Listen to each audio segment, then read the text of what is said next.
Hi guys, अस्सलाम वालेकुम, नमस्ते, शशका। सब लोग मुझे एक स्पिरिचुअल बंदी होने, टैरो कार्ड रीडर होने आप लोगों ने देखा, लेकिन हमारे स्पिरिचुअल जर्नी वालों के भी अजीब अजीब कहानियाँ, अजीब अजीब दास्ताएँ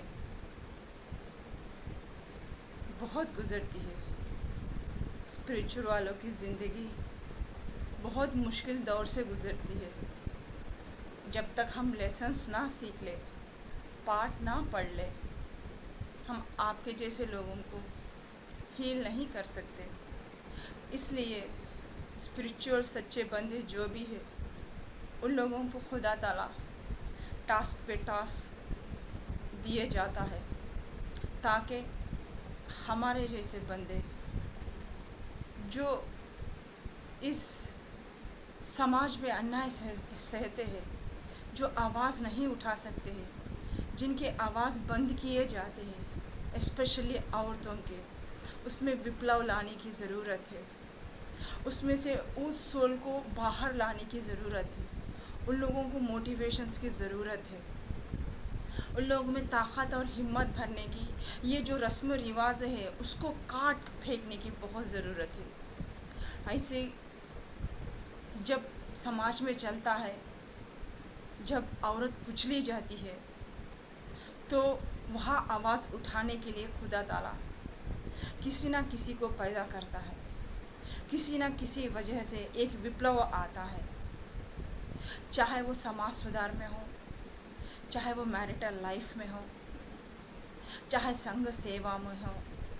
इस तरीके से अलग अलग पार्ट्स दिए जाते हैं। हम जो किरदार निभा रहे हैं वो सबसे बड़ा बहुत प्यार का, प्यार बांटना, एक लड़की का आत्मसम्मान का, जो ये कस्टम्स रखकर, बंदिशें रखकर, परंपराएं, समाज ये वो रखकर उन लड़कियों का, उन औरतों का बेदर्दी से उन लोगों के इमोशंस को कुचला जाता है और वो अपना पक्ष कभी नहीं लेती, स्टैंड कभी नहीं लेती। एक ज़िंदगी है यार, चंद सांसें रहेंगे, कब मरेंगे पता नहीं है, लेकिन जब तक है मरने से पहले मत मरो। सबको जीने का हक है, सब लोग जियो, गुलामी की आज़ादों से बाहर निकलो। आपकी भी एक ज़िंदगी है, उसे भरपूर जियो। अगर आप लोग किसी टॉक्सिक एनर्जी में हैं, किसी थर्ड पार्टी सिचुएशन में फंस गए हैं, ये समाज, ये रस्मों, ये रिवाजों, ये बंधनों सिर्फ आपको घुटन देती है। आपकी खुशी नहीं देखी जाती उससे। आप हंसे तो रुलाने की कोशिश करेंगे। हम यही गुजारिश करते हैं, जो हम अब कहानी बताने जा रहे हैं, आप सब लोग जो जो प्रॉब्लम्स में वो क्या बोलते पड़े हुए हैं, उन प्रॉब्लम से आप बाहर निकलिए। अपने आप में स्ट्रेंथ, हिम्मत लेके आइए। ये मेरी कहानी नहीं है, ये आप सब लोगों की कहानी है। आज हम जो बताने जा रहे हैं, जो आज तक किसी को नहीं बताया। रेशमा क्या है, क्या थी, स्पिरिचुअलिटी में कैसे आई, रेशमा की ज़िंदगी में क्या गुजरा, क्या उथल पुथल हुआ, कैसे जख्म रेशमा ने सहे।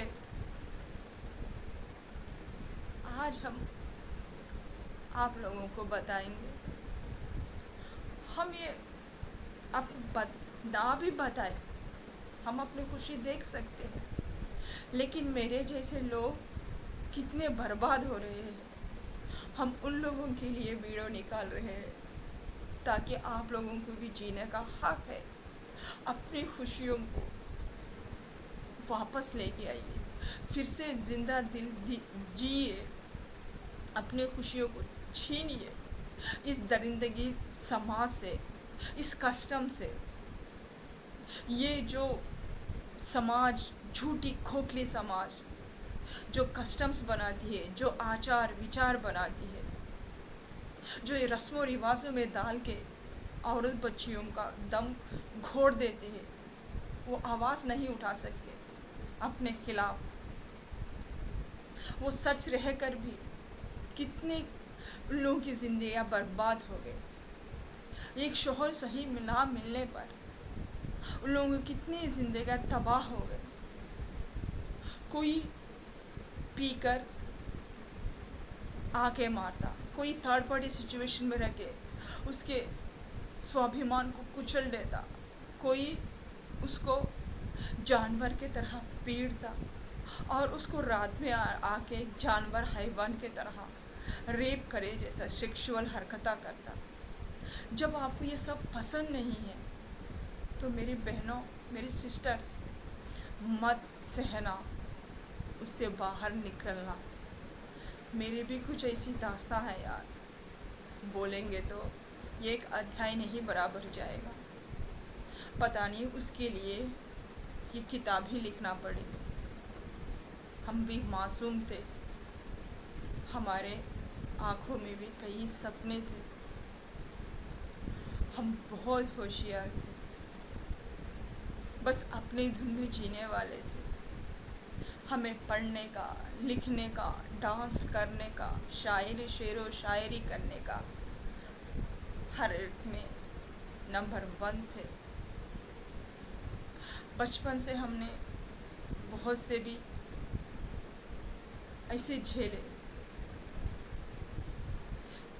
जैसे कि चाइल्ड अब्यूज़ भी हमारे साथ हुआ। कोई भी आता हमें छूने की कोशिश करता, हम भाग जाते, हम खामोश हो गए, हम लोगों में मिलना जुलना ही बंद कर दिए, अलग अपने आप में रहते थे, चांद तारों से, सितारों से बात करते हुए, और आसमान में जाते थे, छत पर आसमान को देखते और ख्वाहिश करते कोई तो ऐसा होगा मेरे जैसा, मेरे टक्कर का, मुझे प्यार करने वाला। मेरा कोई बचपन से दोस्त नहीं था, मेरे हर ख्वाहिशों को कुचला गया। ये रस्म, ये रिवाज हमें कभी ऊपर आने नहीं दिए। मेरे माँ पढ़े लिखे नहीं थे और बचपन में उनकी शादी कर दी थी जब उनकी 15 साल थी। वो माँ, वो खुद को ही नहीं समझती, अपनी बेटी की ख्वाहिशों को क्या समझेगी। मेरी माँ को यही सिखाया गया कि मैच्योर हो गए, शादी के लायक हो गई, एक बच्चा पैदा करने के लायक हो गई, शादी कर दो, छोड़ो छुड़ाओ दलिंदर आगी, और जितना कितना है पैसा दो और हाथ धो लो। जब मेरी बारी आई, हम मैच्योरिटी भी नहीं हुए, तब हमारी माँ की वही सोच थी कि वो हमें डॉक्टर के पास लेके जाते और हमें कोसते कि इतनी बड़ी हो गई, 13-14 साल आ गए, अभी शादी का उम्र नहीं आया, तो अभी तुमको पीरियड्स नहीं आ रहे, तो शादी करे तो भी बांझ बन के रह जाएगी, बाद में बांझ बोल के बोलेंगे। वहाँ से मेरी स्टोरी स्टार्ट हो गई। डॉक्टर के पास ले जाया गया और मुझे तरह तरह के टॉनिक्स पिलाए गए। फाइनली हम 9th में वहाँ मैच्योर हुए। उसके बाद उनको जानने जाना है। अब उसके बाद उन्होंने हमें शादी करना। वो बोलते पढ़ाई की ज़रूरत नहीं, हम बोलते पढ़ाई के शौकीन थे, बस काम करो और शादी करो, बच्चे पैदा करो। जो उन्होंने किया, जो उनको सही लगा वही किए। संघर्ष मेरा वहाँ चलने लगा। फिर उसके बाद एक अलग अलग मज़हब से लड़के से हमारी शादी हुई। सॉरी, उससे हमारा दोस्ताना बढ़ा। उसने प्रपोज़ किया शादी करने के लिए। फिर वो हमारे घर आया अपनी माँ को लेके। मेरे माँ बाप को पसंद नहीं था। क्यों? वो अलग मज़हब का था, वो क्रिश्चियनिटी वाला था, वो एक क्रिश्चियन था, हम एक मुसलमान थे। मज़हब का ये आया, उसने अच्छे से आके पूछा, उसकी माँ को भी लेके आया था। बोले जहर खा के मर जाएंगे। वहाँ से मेरी ज़िंदगी की कहानी स्टार्ट। मेरी किस्मत के ऊपर, जो मेरी किस्मत भी नहीं थी, मेरे माँ बाप ने एक मुसलमान लड़के को देके शादी करते बोल के स्टैम्प लगा दिया। वो ऐसा स्टैम्प एक नासूर फोड़ा बन गया हमारी ज़िंदगी का। हमारी ज़िंदगी के सब खुशियों को डस लिया। फिर और उसके बाद बोले कि नसीब, पहले तो उससे तुड़वा दिया। फिर उसके बाद हमारा मज़हब का लड़का, मुसलमान तो मुसलमान ही शादी करना, कोई हिंदू क्रिश्चियन ऐसे से शादी नहीं करना, ये था उन लोगों का। मैंने जिसे चूज़ किया, जो मेरे माँ बाप ने मुझे संस्कार दिए थे, उन लोगों को उस संस्कार पे यकीन नहीं था। उन लोगों के संस्कार पे, उन लोगों के टॉट्स पे बहुत यकीन था। फाइनली उस क्रिश्चियन लड़के से रिश्ते को नामंजूर कर दिया। और एक जो एयरफोर्स में करते थे, मेरे शौहर, उनसे देके शादी कर दी। मुसलमान है ना, कमारा। बेटी का दिल नहीं देखा, बेटी क्या चाहती ही नहीं देखी, बेटी के आरज़ू ख्वाहिश क्या है नहीं देखे, बस कर दी शादी। ना हम उसे जानते, ना पहचानते, ना उसका मेरा सोचने समझने का ना कोई तालमेल जमता था। हम बचपन में थे, जैसे कि मेरी एज 13 इयर्स की, हम वही मैच्योरिटी लेके चलते थे। और वो शहर में घूमने वाले और हम गांव में घूमने वाले, तालमेल नहीं जमा। साथ में साथ दिखने में हम खूबसूरत थे। अगर हम थोड़ा भी रेडी हुए तो लोगों को मारे जैसा दिखते थे। उनके मम्मी का जलस स्टार्ट हुआ। वहाँ से एक भयंकर लाइफ हमने गुजारा। कई उतार चढ़ाव मेरी ज़िंदगी में आए।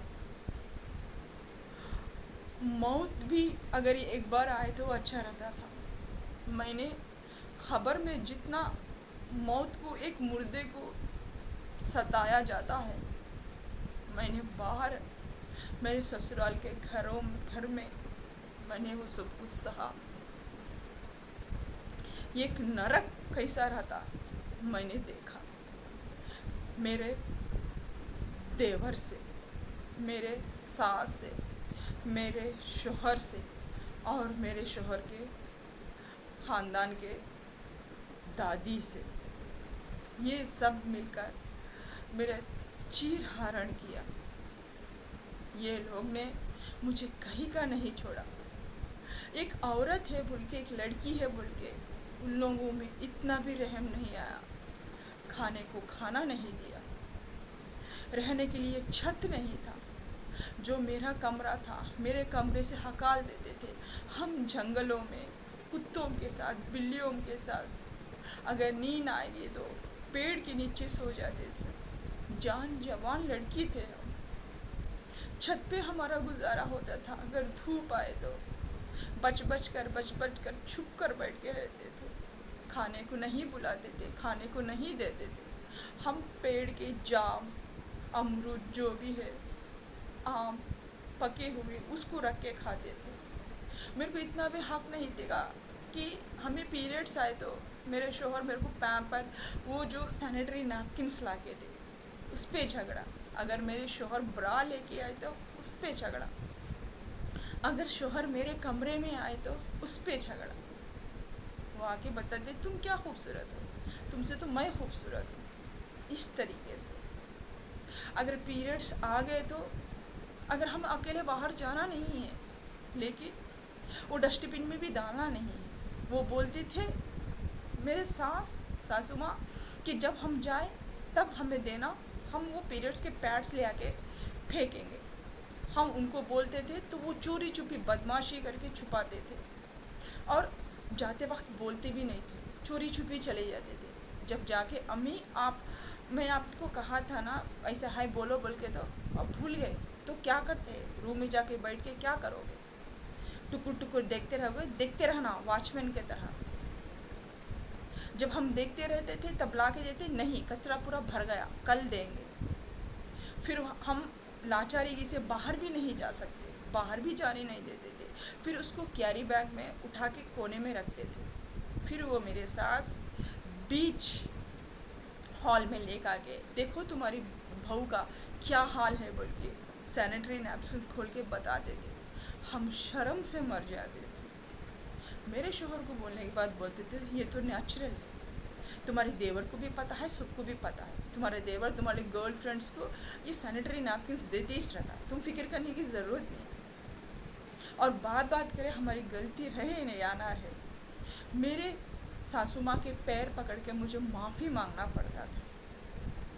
अगर हम कुछ बोले तो हमारे मुंह पे मिर्ची मारी जाती थी, वाटर बॉटल्स फेंके जाते थे, हमें बोलने का इजाज़त नहीं था, आंखें झुका के रखना था। और हमें नहाने के लिए, हम एक आंध्रा के लड़की है, यहाँ हम 3 टाइम नहाते हैं, मुझे वहाँ नहाना नहीं है, 10 दिन में 1 बार नहाना है, और कपड़े चेंज करना नहीं है, और मुझे नहाने साबुन नहीं दिया जाता था, और मुझे खाने को भी कुछ दिया नहीं जाता था। हमें सर में बाल करने के लिए कंघी नहीं दी जाती थी, तेल सर में लगाने नहीं दिया जाता था, क्योंकि हम सजे धजे तो मेरे शोहर को अट्रैक्ट करेंगे। इसी वजह से मेरी सासू माँ ने ना हमें कभी मांग में करने के लिए ना कंघी दी, ना तेल दिया, ना शैम्पू देते थे, ना नहाने के लिए। हम गर्मी से तपते थे, पसीने की बदबू आती थी, लेकिन नहीं, जब उनके दादा दादी आए, जब उन लोगों को रूम नहीं दिया, मेरे रूम में मेरा बेड दे दिया गया। पूरी सर्दी यार, नवंबर दिसंबर का महीना था, कोई फर्शी पे पड़ता क्या, बिना हमें चादर भी नहीं दिए, ना बिस्तर ज़मीन पे बिछाने के लिए ना चादर दिए, ना ओढ़ने के लिए।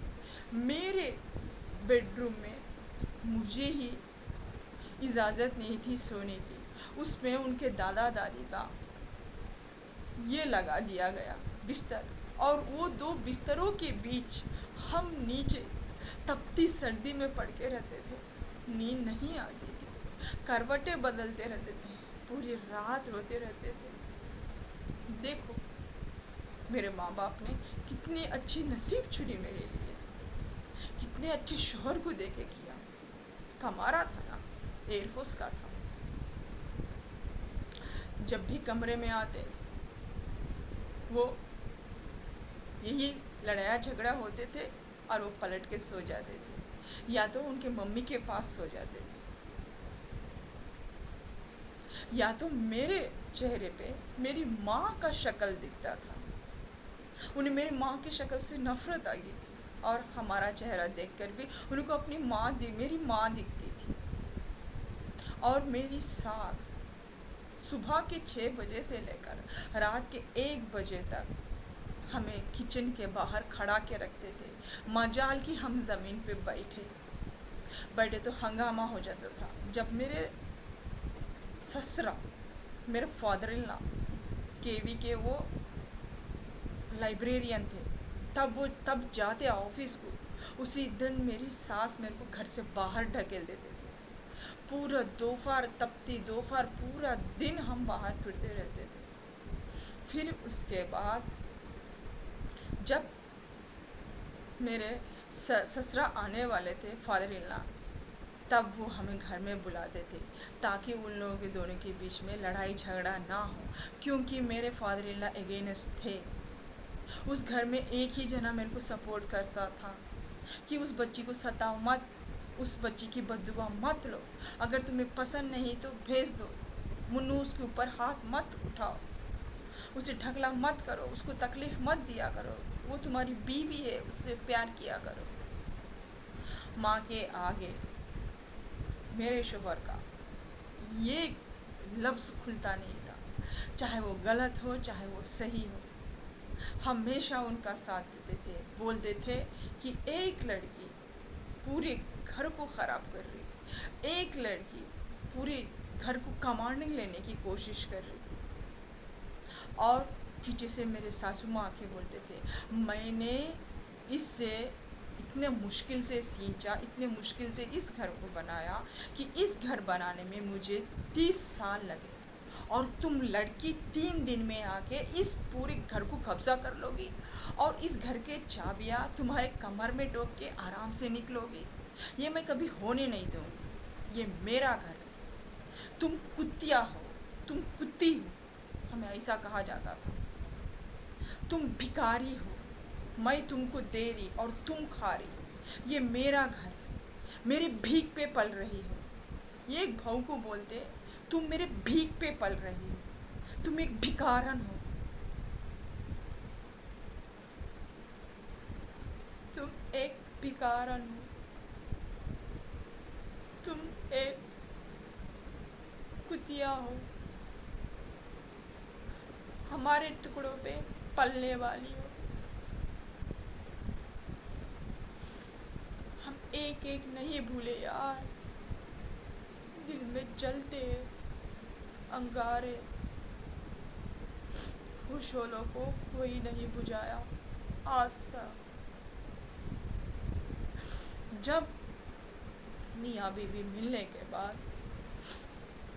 हमें यूरिन इन्फेक्शन आया तो ये 10 दिन रहे, निकल के चले गए। उसके दौरान मेरी सासू माँ ने हॉस्पिटल ले गई और डॉक्टर ने दवाई दी, तो मेरी माँ ने सिर्फ एक सासू माँ ने ये गोली दिया, बाकी की गोलियाँ सब छुपा दिए गए और मेरे को पेन होता जा रहा। हम टॉयलेट नहीं जा सकते थे, इतना ऐसा लग रहा था कि नीचे आग लग जाएगी। उस टाइम जाके हम भीख मांगते थे, इस तरीके से नम्रता से हाथ जोड़कर घुटनों पर बैठकर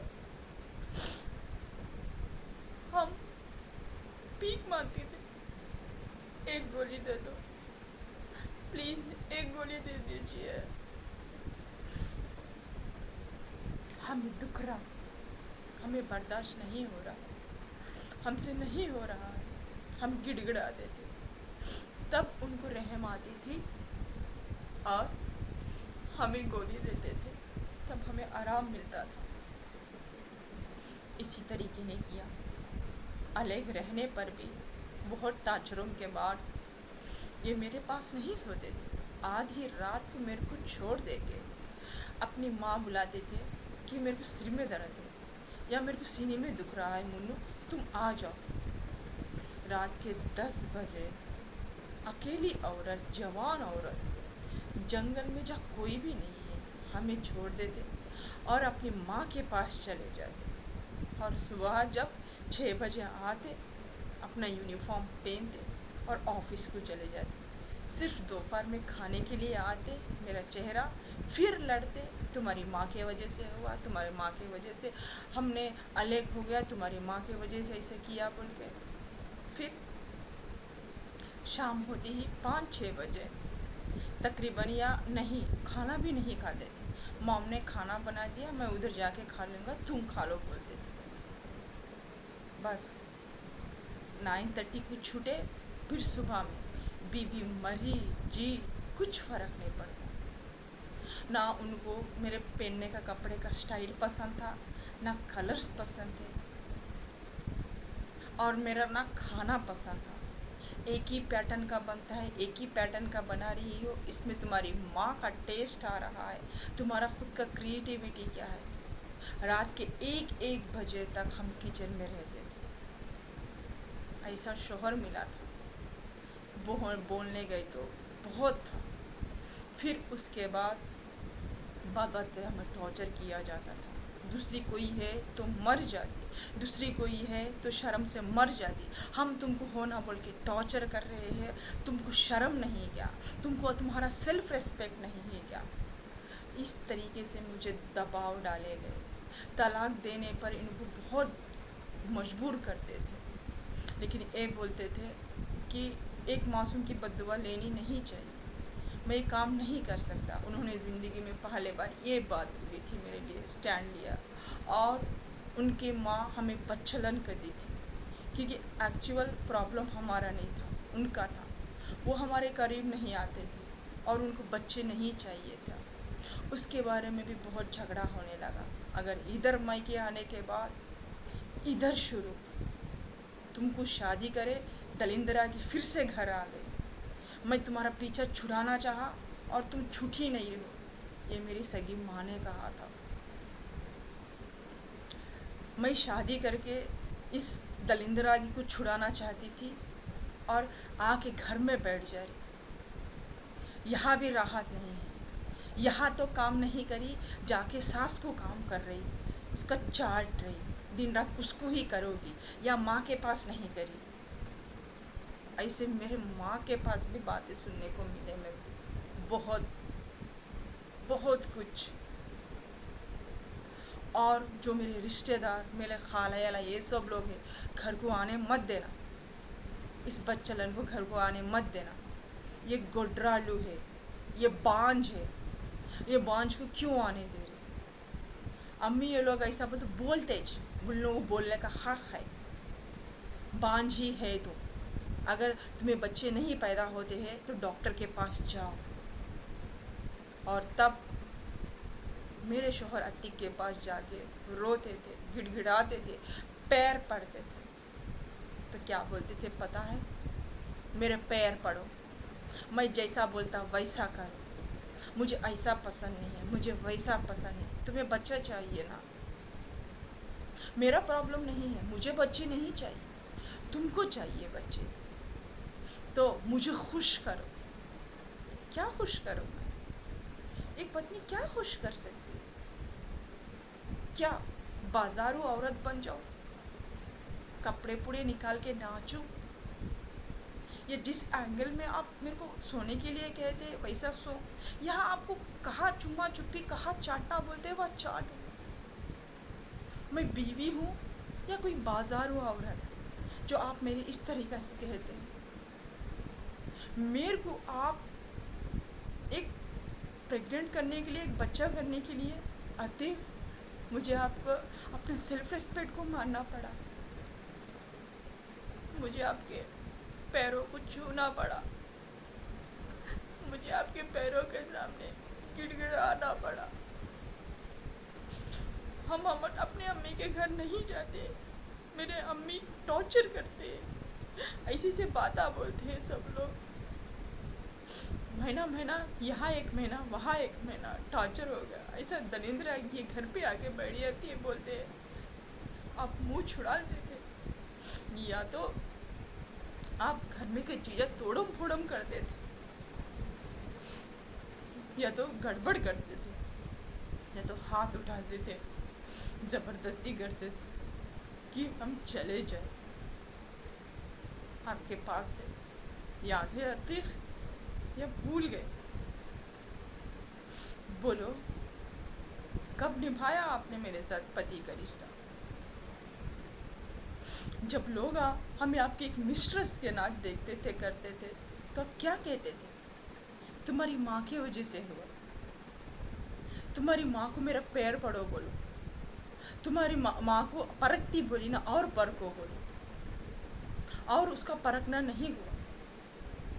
मेरी माँ से इतनी नफरत आ गई, आप करने लगे कि आपकी बीवी की खुशियाँ, आपकी बीवी आपको समझ में ही नहीं है। सामने आपकी बीवी थी, उसकी भी आरज़ू है, उसकी भी अरमान है, मैं किसको सज़ा देता हूँ, ये भी आपको समझ में नहीं आया। मैं किसे टॉर्चर कर रहा हूँ, मैं किसकी ज़िंदगी बर्बाद कर रहा हूँ पास्ट को लेकर। क्या आप लोग दूध से धुले हुए थे? आपने मुझे पागल किया, डिप्रेशन में भेज दिया। हमें सताया, रुलाया, जो काम नहीं करने के थे वो सब काम करे, मेंटल टेंशन, टॉर्चर, सब कुछ दिया। इसके बावजूद भी मैंने सहा, सिर्फ आपके लिए सहा। मैंने सोचा दुश्मनागी से मिटती नहीं। कोई भी दुश्मन हो वो प्यार से उसको बदला जा सकता है। तुम लोग मेरे साथ कितना भी टॉर्चर करे, हम सहते गए। इसलिए सहते नहीं थे कि हम कमज़ोर थे, हम इसलिए सहते थे कि हम रिश्तों को बांधना चाहते थे, रिश्ते में प्यार चाहते थे। आप आज नहीं तो कल हमें समझेंगे बोल के ये यकीन था। आप लोग हमें टॉर्चर पे टॉर्चर, टॉर्चर पे टॉर्चर, टॉर्चर पे टॉर्चर करते रहे, एक जानवर के साथ पेश आते रहे, फिर भी हम बर्दाश्त करते रहे। हमारे बर्दाश्त के पीछे हमारी लाचारी नहीं थी, या हम उल्टा के जवाब दे नहीं सकते बोल के थे, या चाटा खींच के मारते बोल के नहीं थे। गाड़ देते थे, डाल के दफना देते थे, या तो भोग भी देते थे। ये भी हिम्मत मेरे में है अतीक, लेकिन हमें इसलिए सहा कि हम रिश्ता तोड़ना नहीं चाहते थे। हम प्यार से आप सब लोगों को बदलाना चाहते थे। हम क्या चीज़ है आपको समझाना चाहते थे। हम रिश्तों को जोड़ने वालों में से है, तोड़ने वालों में से नहीं थे। लेकिन तुम्हारी माँ नफरत करती थी हमारी इसी अदा से। आपकी माँ को अच्छी तरीके से पता था, उसको नफरत था हमें बोले तो। क्यों आप मेरे करीब कहीं आ जाते और वो बूढ़ी बोल के उनको कब छोड़ देते। उनका घर में उसका वैल्यू नहीं रहता, उनका पेतनम नहीं चलता बोल के। अपना वैल्यू रखने के लिए तुम्हारी मेरी ज़िंदगी से खिलवाड़ की। हमने 1000 बार बोला था ते अब बहुत गलत कर रहे हैं, आगे जाके पछताएंगे पछताएंगे पछताएंगे। हमने आपको जॉब भी ना छोड़ने के लिए कहा था, आपने वो भी छोड़ दिया। जिस दिन आप जॉब छोड़ेंगे उस दिन हम दोनों अलग हो जाएंगे, हमने ये भी कहा था, वही हुआ ना। फाइनली जब हम डिवोर्स देने चले गए थे तब निदा हमारी पेट में आई थी।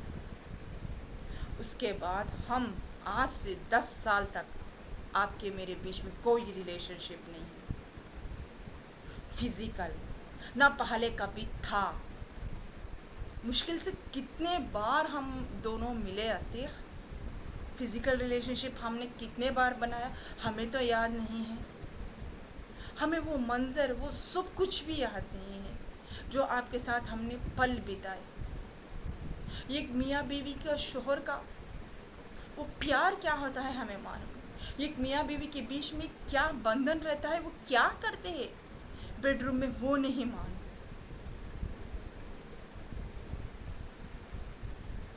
बस जिंदगी गवा दी ना। आपको मेरे सजने से नफरत था, मेरे को नहाने से नफरत था। हम नहाए तो आप नफरत करते थे, सजने से नफरत करते थे, हर चीज़ से आपको हमारी नफरत थी। तो फिर छोड़ क्यों नहीं दिए? हमने कितने बार आपके पैर नहीं पड़े छोड़ने के लिए, फिर छोड़ा क्यों नहीं हमें अतीक? अपनी मनमानी करने के लिए हम आपका टॉय थे? आप साइको हो अतीक, साइको हो। ऐसे साइको के साथ जिंदगी बिताया नहीं जाता। मेरे माँ बाप का गलती नहीं थी, हाँ उन लोगों की भी गलती है, वो भी अनपढ़ गवार है, रस्मों रिवाजों में बंधे हुए। हम क्या बोले, माँ बाप है। झूठी शान में जीने वाले लोग हैं वो। इस समाज की झूठी शान में ना बेटियां दिखती है, ना बेटियों का दर्द दिखता है, सिर्फ लड़के दिखते हैं। क्यों? लड़कों पे ज़्यादा इंटरेस्ट दिया जाता है, सबब बुढ़ापे का लाठी है ना, इसलिए। लड़कियां मरे जिए ससुराल में, तकलीफ़ों से गुजरे, कुछ फ़र्क नहीं पड़ता। बस बर्दाश्त करो, बर्दाश्त करो। हमारी इज्जत मत निकालो, नीला मत करो समाज में। हर कोई भी यही बोलता है ना। कभी उस औरत बच्चों के दिलों में झांक कर देखा कि कितनी तकलीफ से गुजर रहे हैं? आप लोग ही नहीं, आपके कोख से ही हम निकले हैं, आपका ही परम है। क्या हम इतने औरत बच्चे सब लोग जो घायल हुए हैं, जिस तरीके से हमारे इमोशंस को झिंझुड़ा हुआ है, जिस तरीके से हमें रोंदा गया है, क्या हम इस समाज से और उस माँ बाप से बोलते हैं? क्या हमने कहा था कि आप लोगों को हमको पैदा करो? हमने कहा था इस दुनिया में आएंगे बोल के? आपकी हवस का शिकार है हम सब लोग। मजे आप लोग लिए, सजा हमें दिए, हमारे जैसे औरत बच्चों को दिए। आपकी गाली है हम लोग, आपका सजा भुगतान कर रहे हैं हम लोग, क्योंकि आप लोग समाज में अच्छा बनना चाहते हैं। हम बांझ नहीं हैं। मैं मर्द हूँ, मैं मर्द बाना हूँ, मेरे में मर्दानगी है दिखाने के लिए बाप, और मैं बांझ नहीं हूँ बोल के औरत। दोनों सोना आप लोगों की हवस, आप लोगों का सेक्स मिटाने के लिए हम पैदा हो गए, जो आज भुगत रहे हैं आप लोगों का प्रॉब्लम।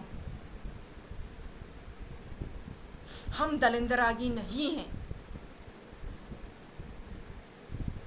हम लड़कियां मनहूस नहीं हैं, मनहूस आप लोग हो।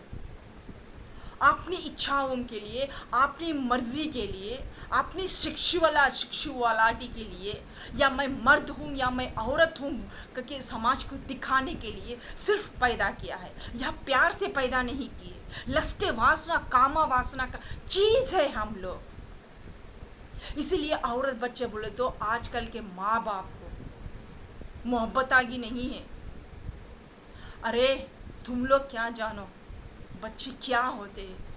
शादी करके धुलाने से नहीं होती उन लोगों की ये वहां से जिम्मेदारी खत्म नहीं होती, माँ बाप की मरते दम तक रहती जिम्मेदारी। जब जिम्मेदारी नहीं उठाने वाले, हवस के साथ जीने वाले, टैबलेट्स खा के या तो ऑपरेशन कर लेके रहना था, बच्चे ही पैदा नहीं होते। आप लोगों को तो सब भी चाहिए, लेकिन सर पे कीचड़ नहीं चाहिए, सर दर्द नहीं चाहिए, एंजॉय करना होना चाहिए। यही समाज किया। हम सब माँ बाप को नहीं बोल रहे, जो जो पीड़ित है, मेरे जैसे लड़कियां, औरतें, जो आप लोगों की करतूतों के वजह से जिंदगियां बर्बाद हो गए, वो खून के आंसू रो रहे हैं। उन लोगों की नसीब बर्बाद करने का कारण आप माँ बाप, आप लोग ही हो। मेरा जिंदगी बर्बाद करने का कारण अम्मी अब्बा आप लोग ही है, सिर्फ आप लोग। मेरे विधाता था ना। माँ बाप मीन्स मातृदेवो भवा, पितृदेवो भवा, खुदा का दर्जा है। आपको क्या बोले, ये खुदा या आप लोगों का गलती से पैदा हुए हवस का या सेक्सुअलिटी का एक जीता जागता तस्वीर। हम एक को ही नहीं बोल रहे, ऐसे जितने भी लड़कियां हैं, जितने लोग भी माँ बाप ने की है, उन लोगों को बोल रहे। उन लोगों के हर एक रेशमा आपकी बेटी में, मेरी मुझे देखिए, वो आपको ललकार रही है। हम लोगों को भी जीने का हक है। हमने एक ही जिंदगी है, फिर नहीं आएगी। ये नया शरीर, ये जो शरीर है ये चले जाएगा। सब कुछ जन्म में, पिछले जन्म में किसको याद रहेंगे? जो जिंदगी जिए है मेरे बहनों, आराम से जियो। जिस भी प्रॉब्लम से है वो निकल जाओ। तो अतीक हमने आपको कई बार कहा कि हम आपको तलाक देना चाहते हैं। आप क्या बोलोगे? तलाक तलाक तलाक बोल के हम आपको बोलते हैं, हम आपको तलाक दे रहे हैं। तलाक तलाक तलाक। हम अतीक को तन मन से इस पूरी ब्रह्मांड की ऊर्जा से हम आपको तहे दिल से हमने आपको तलाक दिया, हमने आपसे खुला ले लिया। हमने आपको 100 बार कहा था हमें तलाक दीजिए, तलाक दीजिए, तलाक दीजिए, आपने नहीं दिया। हम आज पूरे वर्ल्ड के सामने, पूरी दुनिया के सामने हम आपको खुला दे रहे हैं, हम आपको तलाक दे रहे हैं। तलाक, तलाक, तलाक, पूरे होशो हवास में तलाक दिया। और हम किसी और से शादी करना चाहते हैं जिससे हमने प्यार किया। हम उसका नाम भी बताते हैं, वो है मेरे दूसरे शौहर, जिससे हम बेइंतहा प्यार करते हैं, जिसने हमें इतना प्यार दिया, इतना हिम्मत दी, इतनी ताकत दी, हमें इतना रेस्पेक्ट दिया, फिर से हमें जीना सिखाया। उस महान इंसान के बीवी बनना चाहते हैं और वो महान इंसान है मिस्टर कमल वेनी देनी, मेरे सोलमेट, मेरे हायर सोलमेट। हम उनसे निकाह करना चाहते हैं, हम उनसे शादी करना चाहते हैं। हम पहनेंगे तो मंगलसूत्र उन्हों का नाम का ही, आपके नाम का नहीं है। ये साड़ी, ये फूल, ये सजना हम आपके लिए नहीं थे या मेरे लिए भी नहीं था। ये मेरे शौहर, मेरे हस्बैंड, तन मन से हम उनको अपनाया है। मिस्टर कमल वेनी देनी का है। हम मिस्टर कमल वेनी देनी का मंगलसूत्र अपने गले में डाल रहे हैं। मेरे जो शौहर होने वाले हैं वो एक हिंदू है और हम एक मुसलमान हैं। सच्चा प्यार हमने कहा था हमेशा टास्क भरा हुआ रहता है, थर्ड पार्टी सिचुएशन में रहता है। वो भी शादीशुदा है, हम भी शादीशुदा है। हमेशा टास्कों से भरा रहता या तो मजहबों से भरा रहता। अगर आप सच्चा प्यार करते हैं, इस समाज को ठोकर मारते हैं, तो आपका प्यार सच्चा है, तो आप हर वो श्रृंखलाएं जो बेड़ियां है तोड़ के आप उस सच्चे प्यार को हासिल करोगे। आप ये नहीं देखोगे कि वो हिंदू है या मुसलमान है। आपको जात से प्यार नहीं होगा, आपको इंसान से प्यार होगा, इंसानियत से प्यार होगा।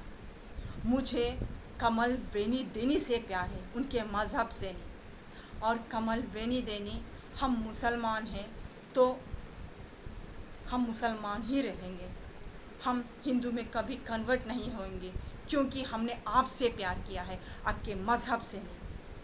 अगर हमें अच्छा लगा तो ये हमारी ख्वाहिश है कि आपके मज़हब में चेंज होना नहीं होना, क्योंकि हमने आपसे प्यार किया है कमल वेनी देनी, आपके मज़हब से नहीं। हाँ, अगर आपके हर आरज़ू को हम पूरा करेंगे। अगर हमें टेम्पल्स को आना है तो हमें आएंगे। आप जो होमाला कराना चाहते हैं उसमें आपकी अर्धांगिनी बन के बैठेंगे, डैम श्योर। हमें इस समाज की श्रृंखलाओं को हमें लात मारते हैं। मिस्टर कमल वेनी देनी, यू आर माई हस्बैंड। आज से, अभी से हम आपके नाम का मंगलसूत्र पहनते हैं। मिस्टर कमल वेनी देनी, आज से ये रेशमा अतीक नहीं है, मिस्टर कमल वेनी देनी रेशमा है। मिसेस कमल वेनी देनी आज ये मिस्टर कमल वेनी देनी के नाम का मंगलसूत्र पहन रही है। एक दिन आपने हमें ठोकर मारा था, आज यूनिवर्स ने, खुदा ताला ने हमें ब्लेसिंग्स देके आपसे दूर कर दिया। अतीक साहब,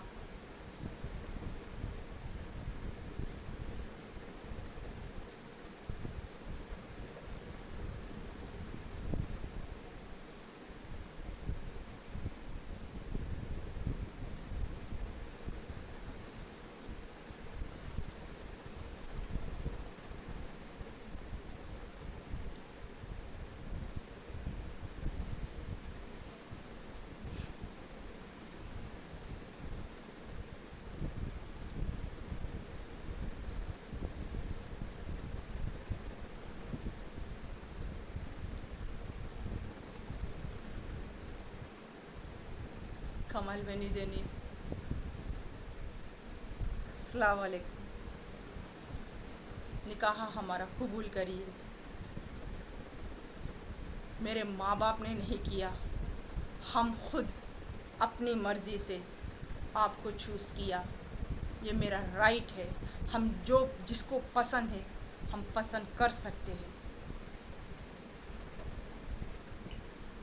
ये है प्यार की, सच्चे प्यार की ताकत। मज़हब नहीं सिखाता आपस में बैर करना। हिंदी है हम वतन के, हिंदुस्तान हमारा। ये हर उस दलाल पे चाटा है जो मज़हबों के नाम से सच्चे प्यार को तोड़ता है। वही जाने जब ये झेलेगा, शायद उसकी बेटियों को भी इसी तरह दर्दनाक में पहुंचा देगा, दलदल में गिरा देगा अपनी मज़हबों के नाम पर, और बच्चे की ज़िंदगी बर्बाद कर देंगे। हम सब लोगों से कहते हैं, जब प्यार करते हैं तो मज़हब मत देखना, अपने सच्चे प्यार को पा लेना, नहीं तो ज़िंदगी बर्बाद हो जाएगी, रोते बैठोगे। बाय, खुदा हाफिज़, शब खैर।